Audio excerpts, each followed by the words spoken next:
Ensuite, il faut choisir un nom et un mot de passe. Entrez le domaine que vous voulez en fait suivre.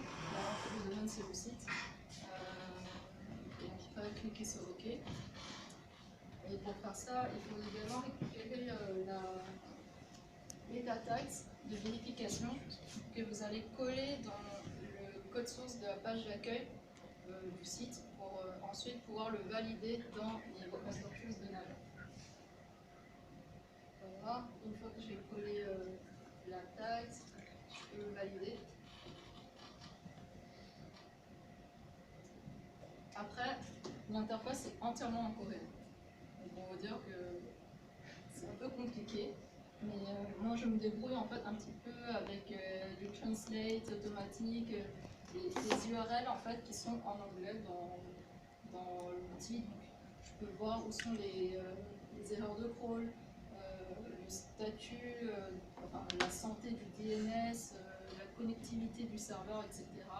Et vérifier si le robot TXT est bien, pas d'avertissement, etc.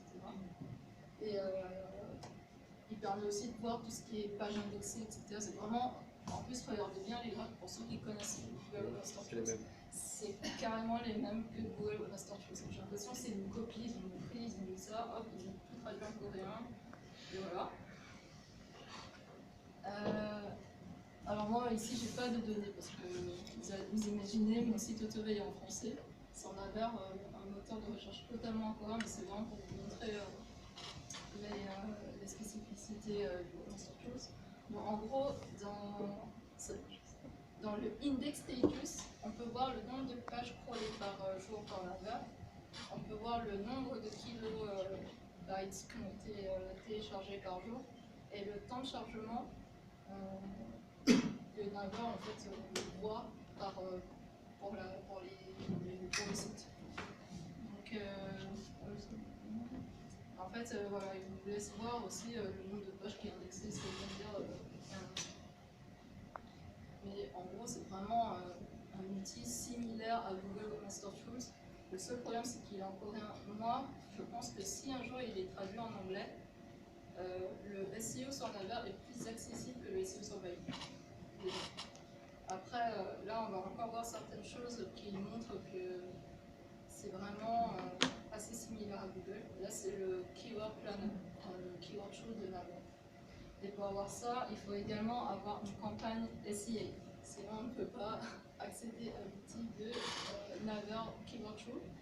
Donc pareil, si vous avez un compte SEA, vous pouvez vous connecter avec votre compte et accéder en fait à, par exemple, vous entrez un mot-clé générique. Là, c'est un mot-clé générique en coréen. Vous appuyez sur Entrée et là, vous avez en fait d'autres idées génériques, enfin d'autres idées de mots-clés populaires. Et comme pour Baidu, je ne vous ai pas montré tout à l'heure, mais comme pour Baidu, à la différence de Google, ils font dans tout ce qui est volume de recherche de la séparation entre PC et mobile. Donc là, c'est les résultats PC et là, c'est les résultats mobiles. Et juste comme ça, vous voyez qu'en Corée, les gens sont surtout sur mobile. Entre les chiffres de PC et de mobile, il y a presque x4. Donc pour vous dire, si vous faites un site pour la Corée, il faut absolument qu'il soit responsive design, qu'il soit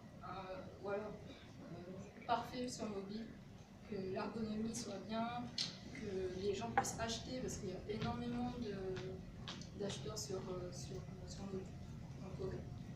C'est même le premier pays dans une étude récente que j'ai vue pour l'achat sur mobile. On va passer rapidement sur les petites bases SEO, le title, méta description et tout.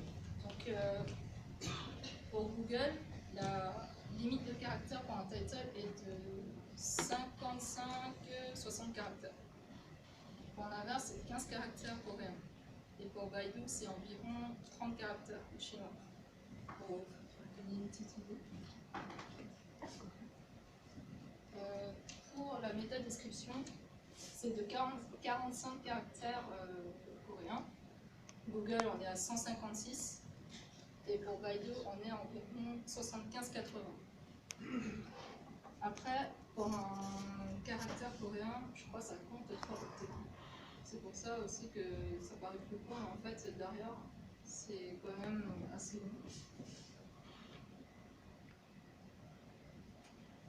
Ensuite, tout ce qui est Open Graph marche chez Naver, alors que chez Baidu ça ne marche pas. Facebook, Twitter, etc., tout ça c'est interdit en Chine. Mais sur Naver, tout ça c'est possible. On peut utiliser les Open Graph de Facebook. Et le Canonical marche également. Donc je vous ai expliqué tout à l'heure dans la conférence de Baidu, les Canonical Tags ne marchent pas sur Baidu, mais chez Naver, si. On peut les utiliser et puis déclarer tout ce qui est duplicate content, etc. Donc voilà, j'ai à peu près fini ma présentation. Le SEO en Corée, il est encore plus mystérieux que le SEO en chinois. Je commence à le découvrir, à vraiment me mettre dans ce moteur parce que je pense qu'il est accessible. C'est juste la langue qui bloque un peu en fait, mais avec je sais pas, le développement à l'international, etc. Si ça se trouve, Naver va faire une interface en anglais un jour, et là, on sera vraiment apte à aller vers la Corée aussi. J'espère que ce sera le cas. Sachant qu'ils se développent aussi un peu au Japon, Naver. Voilà, et au Japon. Ouais. Ils ont essayé de s'implanter